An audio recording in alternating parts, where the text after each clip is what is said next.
Hi guys, welcome to my YouTube channel. Today I am very excited to make yogurt with you. And by today, I kind of mean like today, tomorrow, and the next day. I just feel like this is gonna be a long process. I wanna make Greek yogurt, that's a whole additional 12 hours. We're gonna see. Anyway, why am I making yogurt? Fair question. You can buy it fairly simply and inexpensively at the grocery store. But let me tell you, you guys, I have been really leaning into my inner pioneer woman lately, and I have been loving it. I'm thriving. I am making bread. I love making bread, as it turns out. I want to do a video about it on here, but it's very technical and I just need some time. But making bread inspired me to want to make butter, which is a journey that I took with everyone on my Instagram. If you would like to follow along with that journey, it is saved in my Instagram stories, cleverly titled Butter. I'll put the handle somewhere on the screen. I do not know. I made butter. I'm making bread. It just felt like it's like a slow evolution into like more and more things that I can make. Yogurt felt like a natural progression. Also, I was inspired because I've been cleaning out my cupboards in the kitchen. This is something I do just honestly fairly regularly. I love to purge. And I found this Euro cuisine yogurt maker that has been plaguing me in my kitchen purges over the last couple years. I got this at the thrift store a few years ago. I have used it once. Frankly, that yogurt making experience was not very memorable. I remember just being a little overwhelmed and then a little like nervous about the final product. I am no longer nervous about the things that I make because if you do research, it's kind of hard to hurt yourself with homemade yogurt. You're not gonna like make yourself sick. So we're pretending like this is kind of the first time I've made it. Frankly, it feels like the first time I've made yogurt because it has been so long since I made it before. But this, I have decided to get rid of it. It is a single-use appliance. I am pretty anti-single-use appliances. I feel like if you have other things that can do the same thing as the single-use appliance, that this is just a waste of space in your cupboards, and also just it feels like more stuff. I kept it for a while because I thought I have it, I should use it one more time. But no, that's dumb. I'm not gonna use it. I'm not even gonna use it for this video, which kind of feels dumb because the other thing that I own that I rarely use is my Instant Pot. This was sort of a spontaneous purchase on that Amazon sale day that they have once a year. We moved, we didn't bring our crock pot with us. We thought this would be a great replacement for the crock pot. Plus, it makes rice and yogurt and yada yada, and we use it almost never. I think that these have the potential to be a very cool device if you are the kind of person who already uses your crock pot or rice cooker in your daily life and this just replaces that. If you don't use a crock pot in your daily life, you don't use a rice cooker, if you don't make yogurt, you do not need an Instant Pot. You just do not. That said, it is a nice thing to have for the occasional time when you use things like a crock pot, or maybe you want to make dried beans in a couple hours. You know, you might. So, I have my Instant Pot. That's how we're going to make our yogurt today. The other way you can make yogurt is in a pot. Just a normal standard pot, the way you used to make yogurt in ye olden times.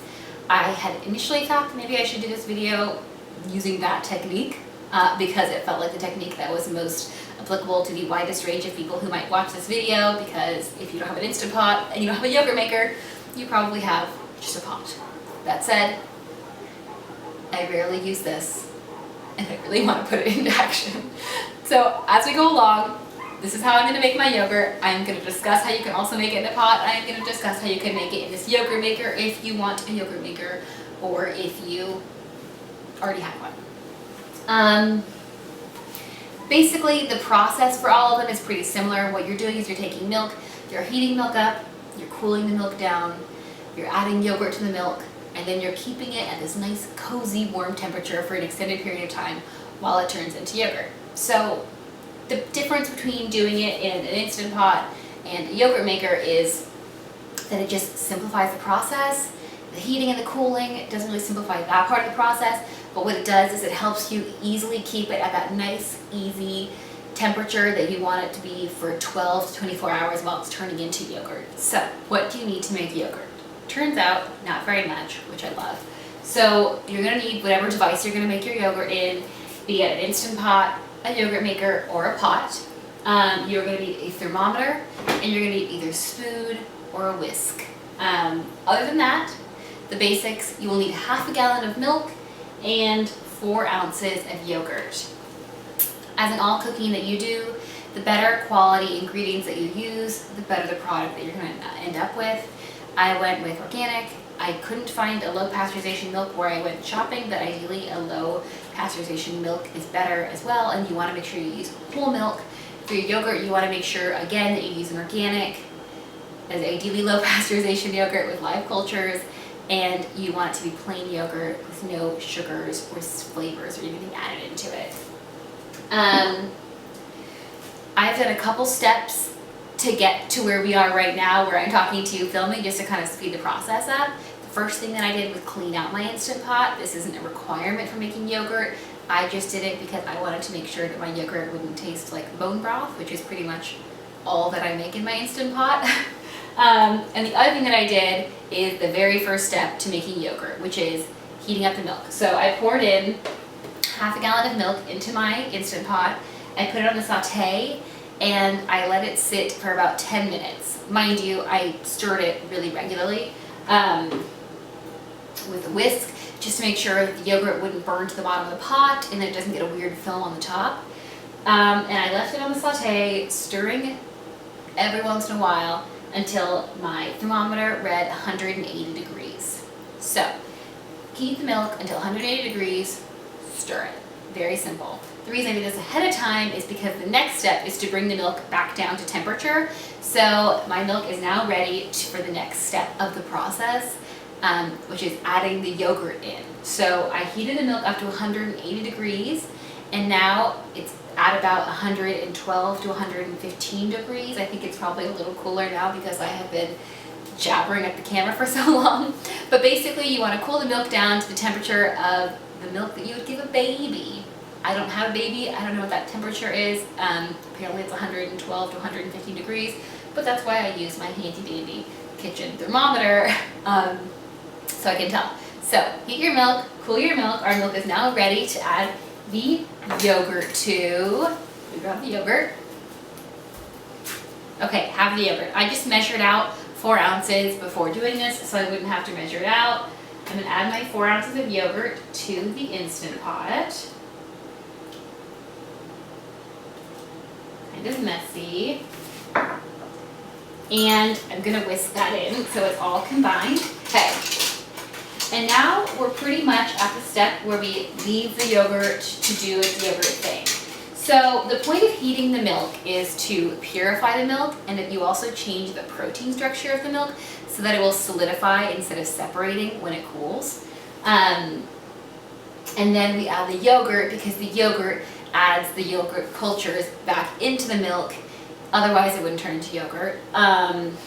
What's nice is that if you make yogurt and you want to keep making yogurt, you can just use the same yogurt that you've made, reserve a little bit, and use that for your next batch of yogurt. I'm starting from scratch, that's why I had to buy yogurt, but it could be a continual yogurt making process. So in the future, all you really have to buy is milk. So now we're pretty much done with the active work of yogurt making. It's kind of amazing.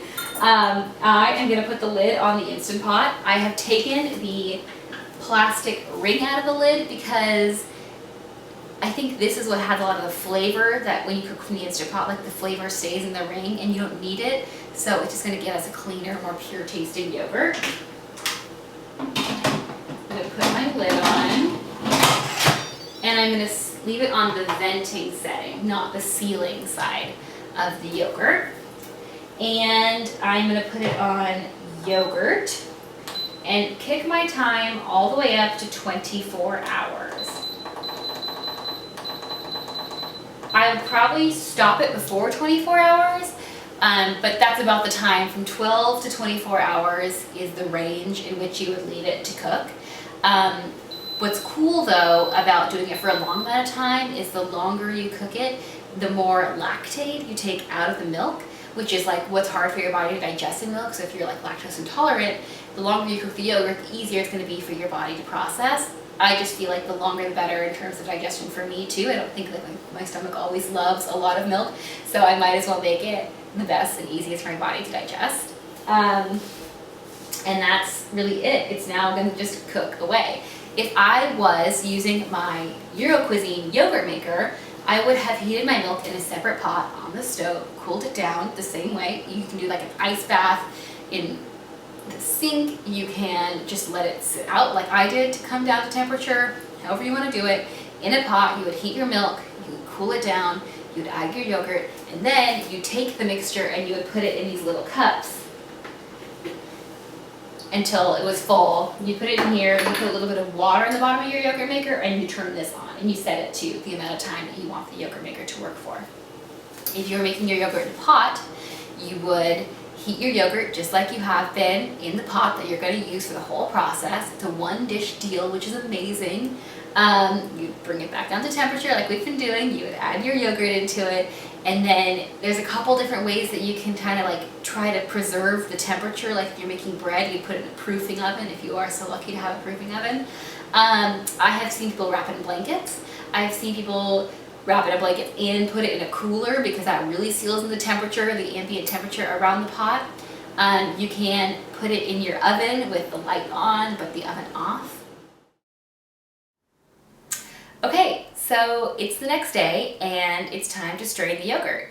I've let this yogurt go for 21 hours and 55 minutes in this lovely little heating yogurt oven that it's in. I didn't do the full 24 hours because I didn't know if that would start to kind of give it like a more intense flavor. I feel like we're already kind of on that line right now, so I thought that this very random time, about 22 hours, felt fine for how long we're going to do the yogurt for. So I'm going to turn off the pressure cooker.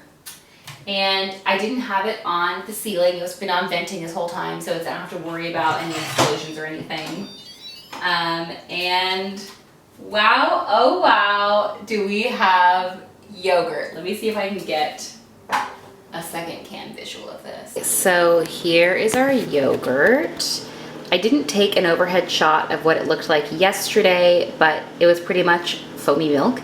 And today, as you can see, the foam has kind of died down. We have this bumpy exterior, and forgive me if this is bumpy, but we definitely have like a thick, like we've got yogurt now, you guys. How exciting is this? And this is yogurt. I mean, this is it. So you could eat it at this stage. I'm going to strain this because I want to create a really thick Greek yogurt consistency. So I'm going to put this in a strainer right now and leave it in the fridge overnight. Okay. So, as I mentioned, this is technically yogurt. It is done. You have done all of the hard work. You've got yogurt. You can eat this. The less time that you let it sit, the kind of thinner it's going to be. I think the longer you let it sit, the thicker it's going to be. But as I mentioned before, I want to make yogurt. So, I've got this strainer contraption set up. I'm hoping it's big enough. I might have to do a couple of batches of this, actually. We're gonna see. They also make special strainers for this, but as I may have mentioned before, I am very against single-use devices in the kitchen. I'm all about things that you can use for multiple purposes to save space and just like have less stuff.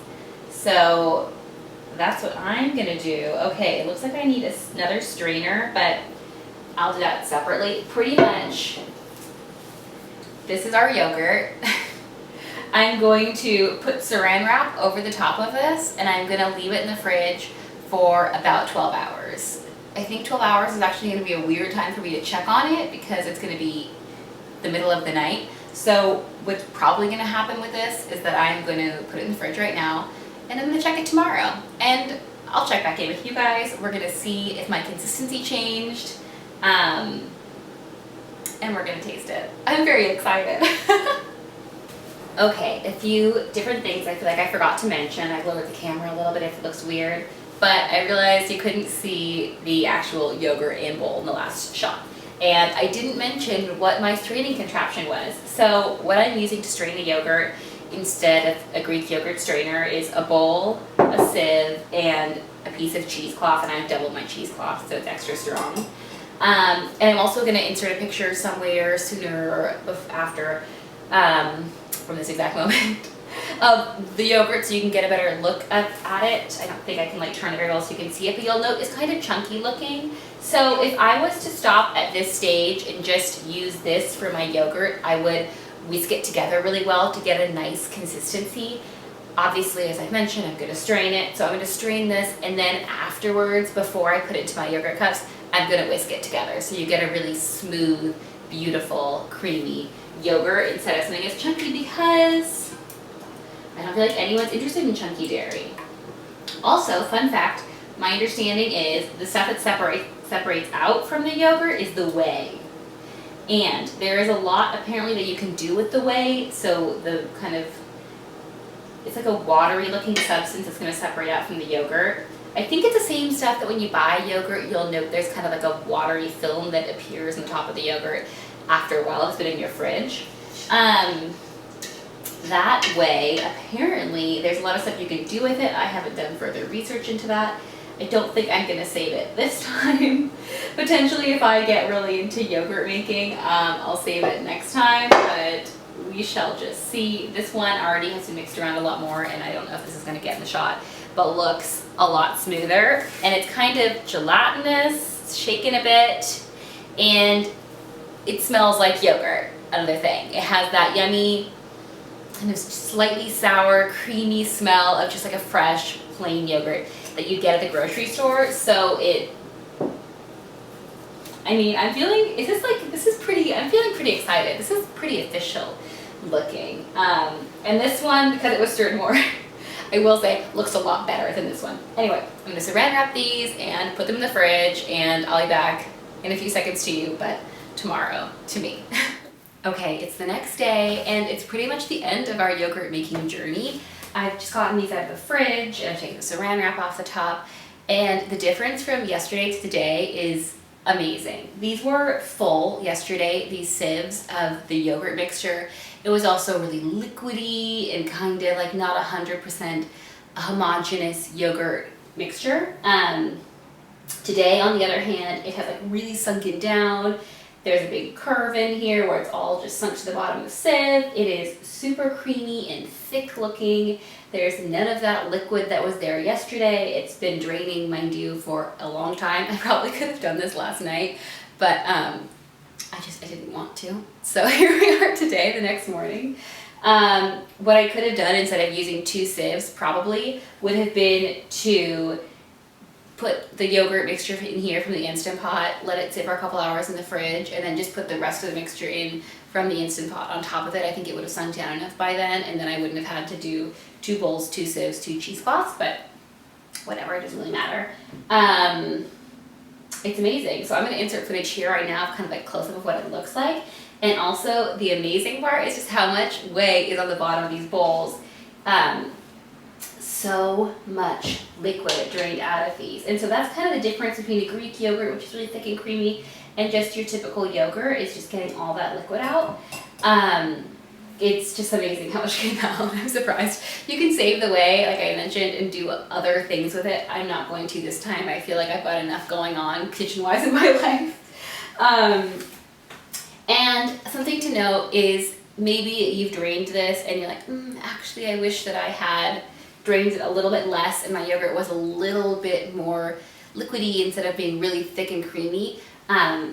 You can just add that whey back into the yogurt. So I'm actually going to take these. I'm surprised by the consistency of these. They're really smooth. Yesterday I was thinking I really have to go through and whisk them to turn them into like a beautiful yogurt texture, and that's not the case at all. They're really a nice, smooth, perfect consistency right now. That said, I'm still going to whip it in another bowl, and at that stage you could add back in some of the whey that you drained from the yogurt if you want it to be a smoother consistency. So let's get started. I'm going to try to lift this up and just drop it in here. We're going to see. Oh! Okay. So it actually just like fell off the cheesecloth. I know you guys can't see this bowl below here, but if I can lift it higher, the yogurt is just, look how thick that is. Just whoop! Oh! I'm so excited. Okay. So I'm just going to kind of mash this up a bit and make it a smoother, creamier consistency. Okay, this is it. I've made homemade yogurt. I am frankly thrilled with this right now. I feel like I should try it. I feel like that is an important part of cooking. Sometimes when you get into these crazy cooking projects, at least for me, I'll find that like I'm so involved in the steps of it that I actually forget to try it or even like eat it. Like I'll just give it to other people because I'm so excited that I made it and I want to share it. But sometimes at the time you finish making something, you're actually like, you're less inclined to eat it. Wow, by the way, this is like very, very fluffy and smooth.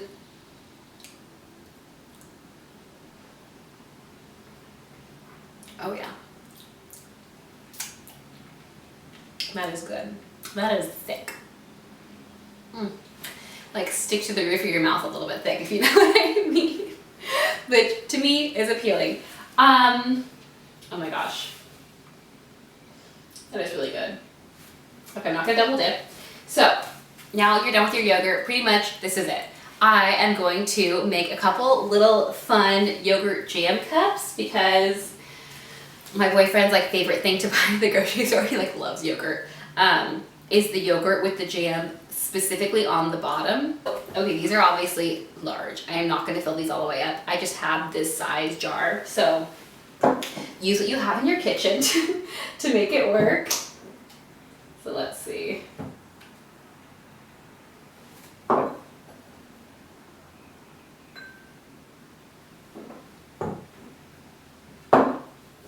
And I kind of have found that the spoon technique, so just taking the spoon, and this is how I got the jam in the bottom too, and just kind of like pushing it down a little bit, keeps the edges clean, which doesn't matter to anyone but me because I'm a little bit OCD. And right now, like I feel like this layer of yogurt that I just put in, which is just a little bit of yogurt, is like the separation layer. So this is what's keeping the yogurt and the jam separated. Oh my gosh. Okay, I'm gonna put a little bit more yogurt in, probably not a ton because, you know, this is a wide jar. This is a lot of yogurt. And again, just kind of like tapping it gently and pressing it to the sides of the jar. Okay, this is not how to make like a yogurt cup tutorial at home. Okay, I cleaned up that jar, I made 2 more, and I put all the rest of the yogurt in this jar. Despite saying before that I don't recommend wet jars for everyday canning or everyday use. Did I say that? I didn't say that, I don't. But I did want them all to match. So let me introduce you to the spoils of my 3-day yogurt making journey. This took 3 days. That said, it was very easy. Would I do it again? Yes. It was easier than I expected it to be. I think that it tastes delicious. I think that it was really fun and it's like a really gratifying process. I'm obviously not going to make yogurt every time we need yogurt in our lives, but I would do it again. I think the Instant Pot really simplified the process. So I will say that is like a vote to the Instant Pot. I think if I had to make this in a pot and do the whole oven thing to keep the temperature, I don't think that I would be inclined to do it again. There's just a lot more watchfulness that has to be involved. This was like a really like a set it and forget it thing. Like the most effort I put into this was the very first day when I had to stir the milk for like 30 minutes. Another pro to this is, I guess, to the Instant Pot versus the Euro Cuisine yogurt maker is that it's just so much easier to strain. So again, the Euro Cuisine yogurt maker, you want to put it on the little cups. If you want to strain your yogurt, so you have a thicker Greek yogurt, you have to take it out of the cups to strain it, and I guess you put it back into the cups to eat it. Don't get a yogurt maker. You don't need it in your life. Keep your cupboards clean. Get an Instant Pot and use it once a year like I do. These are great. These are wonderful. I think these are so cute. If you want to take yogurt to work, you can. Obviously, one thing I will say about the fruit in the bottom yogurt cups, I realized they're called fruit in the bottom, and that came to me eventually, is that you don't know how much sugar is in the jam that you're using or you're getting. So like it can be like a really highly sugar treat to have, and you kind of might think it's healthy. So you can kind of be watchful, like make your own jam or select out the jam that you put in with your yogurt, so you're kind of being aware of what you're putting into your body. These would be really cute to like make ahead, and then say you want to take your breakfast to work with you, you can put a little bit of granola or some nuts on top of it in the morning and just take this to the office, and then you have a very wonderful, healthy breakfast that you made for yourself. So yeah, I made 3 of these yogurt cups. Obviously I could keep making more if I wanted to. I also have some plain yogurt because I use it for cooking all the time, and I like to add my jam separately. It's a whole thing. Anyway, I am so happy that I did this. If I can say anything to you at the end of this video, it is to go forth and make yogurt. Because because it will fill you with joy, and I recommend it. Okay, I'll see you guys next time. Bye.